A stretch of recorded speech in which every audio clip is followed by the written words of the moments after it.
ಸಮಯಕ್ಕೆ ಸರಿಯಾಗಿ ಬರದ ಬಸ್ಗಳು, ಆಕ್ರೋಶಗೊಂಡ ವಿದ್ಯಾರ್ಥಿಗಳು. ಹೌದು ವೀಕ್ಷಕರೇ, ಯಾದಗಿರಿ ಜಿಲ್ಲೆಯ ವಡಗೇರ ತಾಲೂಕಿನ ಗೋಡಿಹಾಳ ಗ್ರಾಮಕ್ಕೆ ಸಮಯಕ್ಕೆ ಸರಿಯಾಗಿ ಬರದ ಬಸ್ಗಳು ಶಾಲಾ ಕಾಲೇಜು ವಿದ್ಯಾರ್ಥಿಗಳಿಗೆ ತೊಂದರೆಯಾಗುತ್ತಿದೆ ಎಂದು ಆಕ್ರೋಶಗೊಂಡ ವಿದ್ಯಾರ್ಥಿಗಳು ಮತ್ತು ಗ್ರಾಮಸ್ಥರು ಕಲ್ಯಾಣ ಕರ್ನಾಟಕ ರಸ್ತೆ ಸಾರಿಗೆ ಸಂಸ್ಥೆಯ ಬಸ್ಸನ್ನು ತಡೆದು ಪ್ರತಿಭಟನೆ ನಡೆಸಿದ ಘಟನೆ ನಡೆಯಿತು.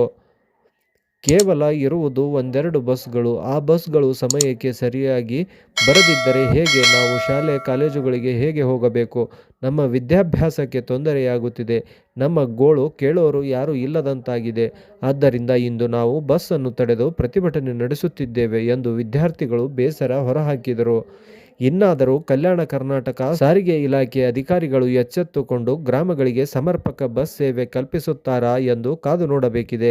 ವಿದ್ಯಾರ್ಥಿಗಳಿಗೆ ಅನುಕೂಲವಾಗುವ ನಿಟ್ಟಿನಲ್ಲಿ ಬಸ್ ಸೇವೆ ಕಲ್ಪಿಸಬೇಕೆಂಬುದು ಕಲ್ಯಾಣವಾಣಿ ನ್ಯೂಸ್ನ ಕಳಕಳಿಯ ಮನವಿಯಾಗಿದೆ. Bureau report, Kalyanavani news.